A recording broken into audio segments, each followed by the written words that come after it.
What up, guys? It's Markin. In today's vid, I'm going to talk a little bit about the attack that was put on Boston today.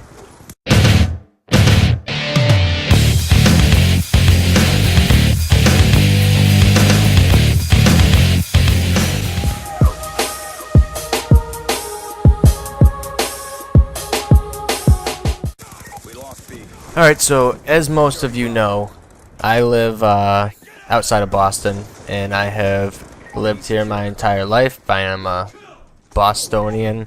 That is me. That is how I describe myself. Boston's my home.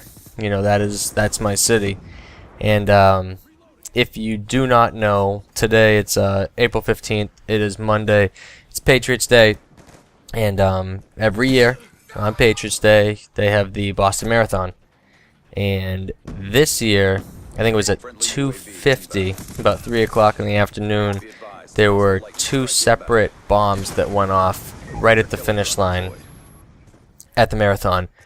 Now, most people finish the marathon. I shouldn't say most people. The fast runners finish the marathon in like 2 hours, a couple hours or so. Other people are, you know, a little bit higher up, 3 hours, more than that. And the marathon started, I think it was at 10.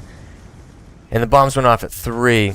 So I mean that's a solid 5 hours. So it was really the slower people were just finishing when these bombs went off. And I was at work listening to sports radio, and they kind of had just saw on Twitter that something had happened. There were explosions, but they didn't really know.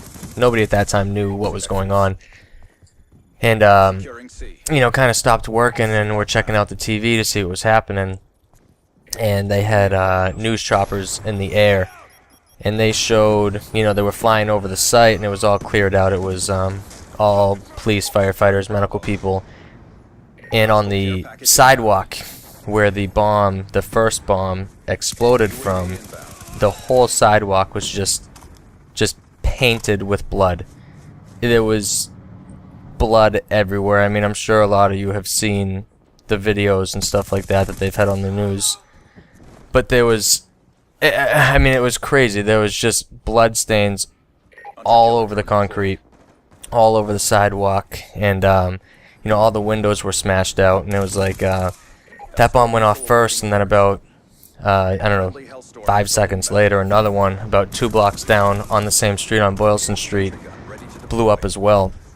And right now they're saying there's over 100 injured, and you know, when it happened, there was limbs that just got blown off of people, and it was right on the sidewalk where a lot of people were watching at the finish line. You know, that's the busiest part, and a lot of limbs were blown off, and there's 100 people injured, and so far there's 2 casualties, which, you know, for that many people being in a centralized location, that's not a lot of people at all. But one of those they just released on the news was an 8-year-old boy.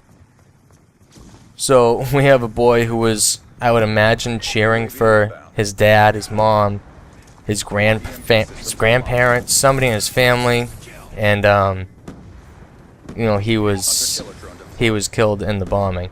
8 years old. And my wife is actually a troop leader for Girl Scouts for my daughter, who's 5, and they just released, the Girl Scouts did, that they're missing, you know, a bunch of Girl Scouts who were at the marathon. Now, there were a lot of different shelters that everybody was moved to, and they cut down all cell phones because they think that the bombs may be triggered by cell phones, so they kind of shut off all cell phone signals. So there's a lot of people missing now, but just the fact that one of those casualties is an 8-year-old boy, and now there's Girl Scouts missing, it's just, it's outrageous. And this is obviously the closest to home that anything like this has happened to me, so it's kind of hitting me harder than usual. But for those of you who don't know, I just wanted to give you the heads up as to what was happening. And my next con will be a lot more uplifting than this. So this is Markin. I'll catch you later.